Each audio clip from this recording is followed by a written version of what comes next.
Hi again. It's only been a few days since we last posted a video with an engine fire on the way from Frankfurt to Hamburg, and here we are again. I figured I don't want to keep you guys suspended in your worries about the passengers and crew of this early morning flight.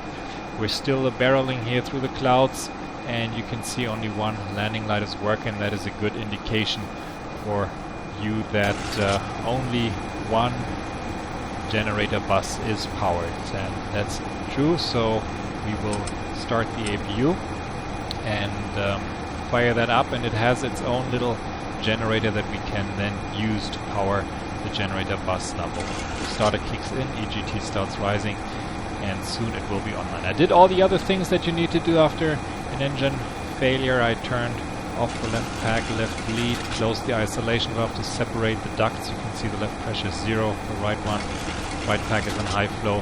And I turned off the engine anti-ice. I set the transponder to 7700 and TA only to alert ATC and other aircraft that we are limited in our abilities. I set the speed cursor VREF 15, 137. You can see that here, 138 is the VREF actually.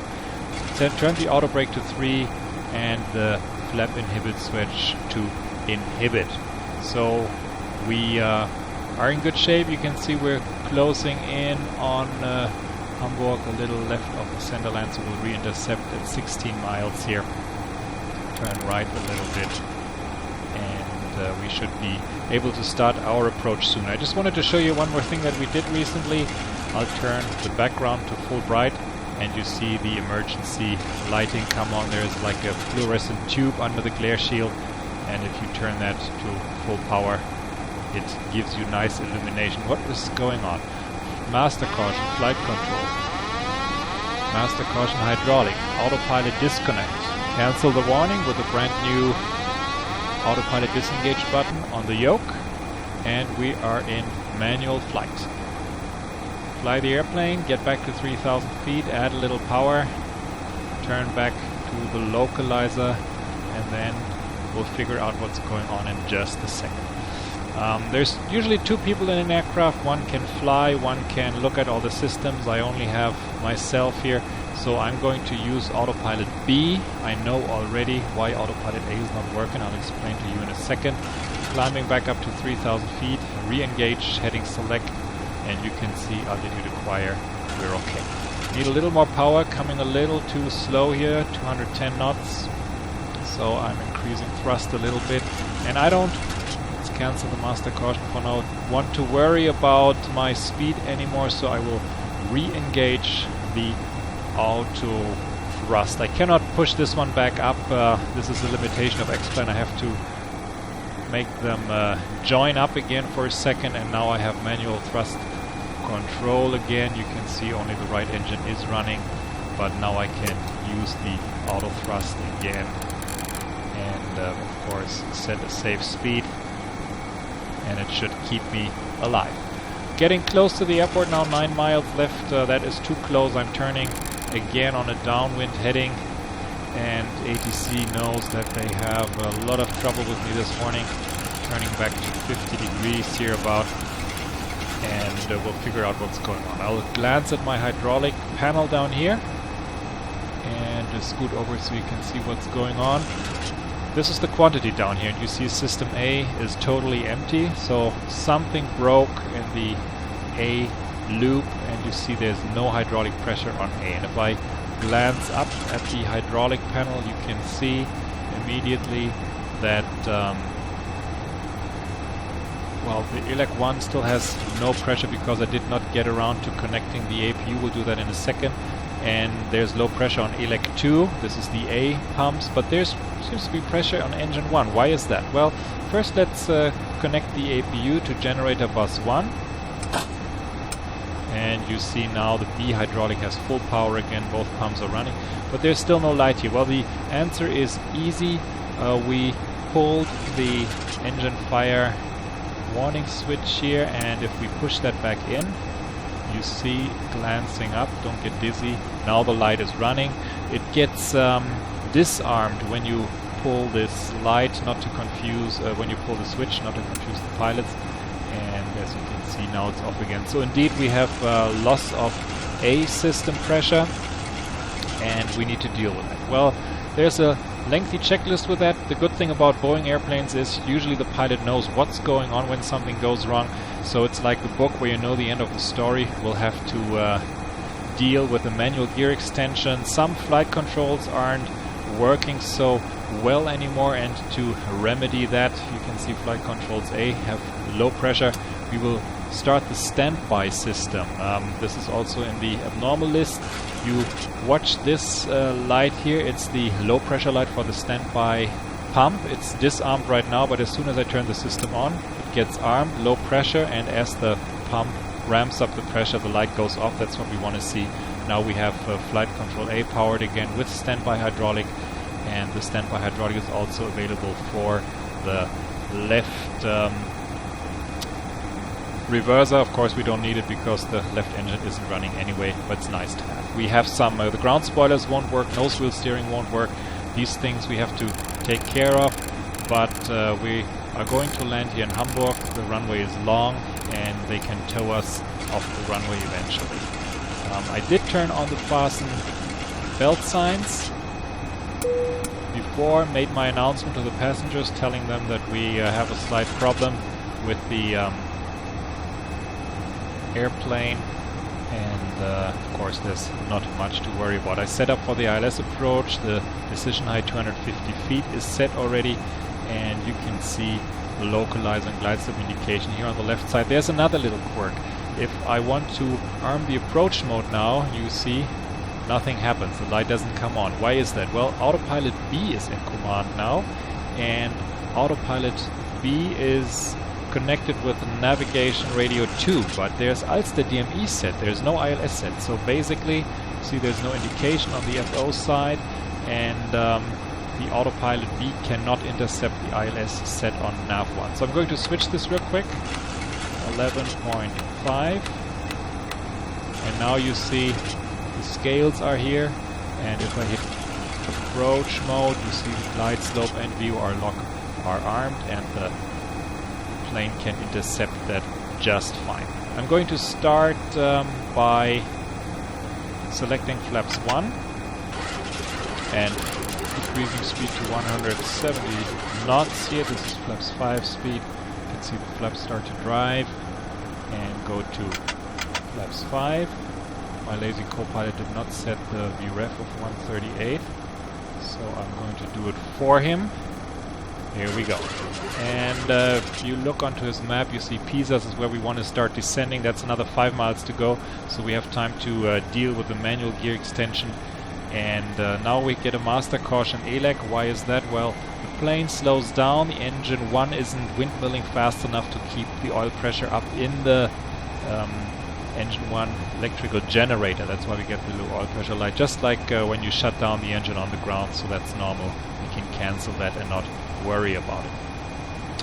Okay, I think we're set up for the approach. All we have to do now is to manually extend the gear. The gear is held up by up-lock hooks, and we will open the flap here, and these hooks we have to pull. There's wires that run all the way to the wheel well, and they will physically tilt that little hook that holds the gear up until the gear can free fall down and lock itself into position.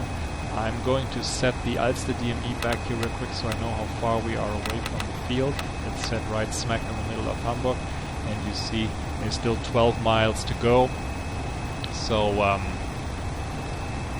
will fast forward this a little bit until we are on the approach to save some time later on.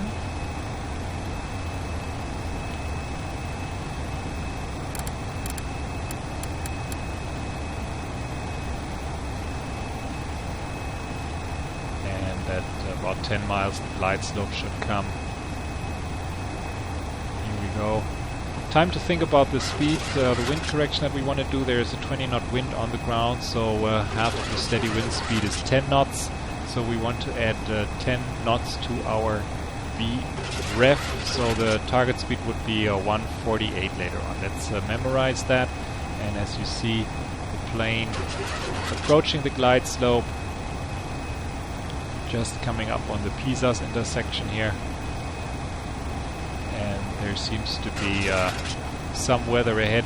You can see that there's no weather displaying on the FO's panel. That's a limitation of X-Plane. We cannot get that here, so but it is showing up here. So there will be a little cell over the field, and we will turn on the windshield wipers in preparation. Low should be. Okay, we're on the glide slope. Time to extend the gear. Of course, we cannot raise it again afterwards. There is a trick, but that's getting a little too complicated talking about the landing gear transfer unit. In a nutshell, the A hydraulic is used to raise the gear, and we don't have any, so once we extend it, we will not be able to raise it, and we need to land in Hamburg. Speaking of, here it comes into view, and we will look at the gear extension from the outside. The gear lever is off. That's good. So we will start with the left gear first, pull, and if I jump to the outside view, you can see a little slower than usual.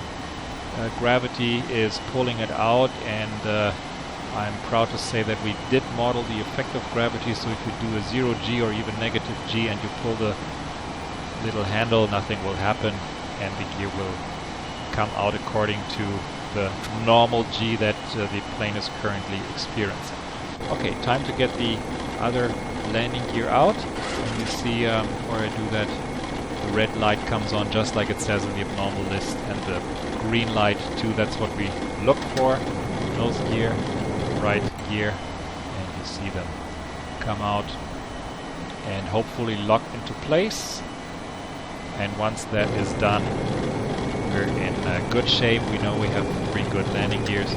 There's the secondary gear indication up here, over there, and you see that is also 3 green, so I'm happy about that. We will arm the speed brake. Of course, we need to decrease the speed to the target speed. I said 148, and drop the flaps to 15, and you can see outside now the flaps are at 15. We have both landing lights powered again because both buses are running, and plane is passing 1,000 feet.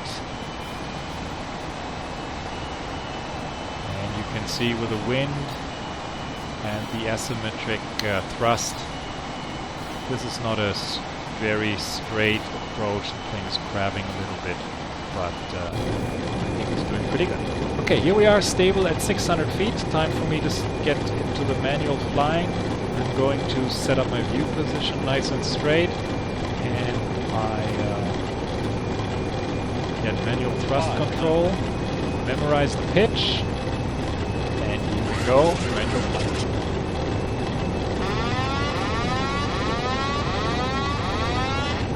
I had not centered the rudder trim. I like to do that usually. I would ask my co-pilot to do it for me, but I don't have one. I'll just have to deal with it. It's actually helping me now, and it would help me in case of a go-around, but of course I have to stop on the rudder the other direction as I approach the runway. That sometimes is a little disoriented. Also note that I did not set the ILS on my side. I should have done that too. 30, 20, 10.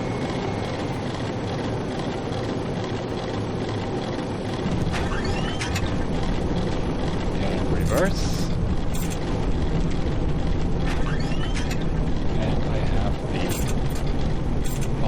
Slowing me down nicely. I'm trying to stay on the center line here while I still have control with the rudder.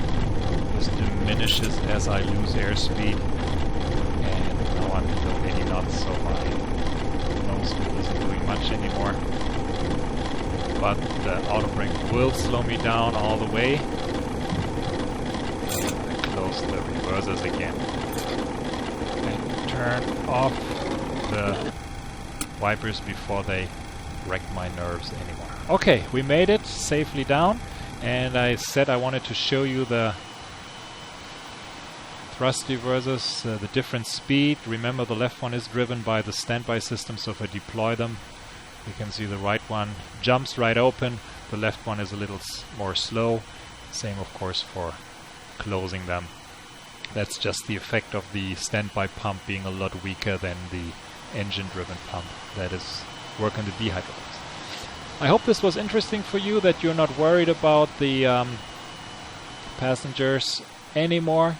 They're safe in Hamburg despite the bad weather, and I'll wish you a very Merry Christmas and see you all next year.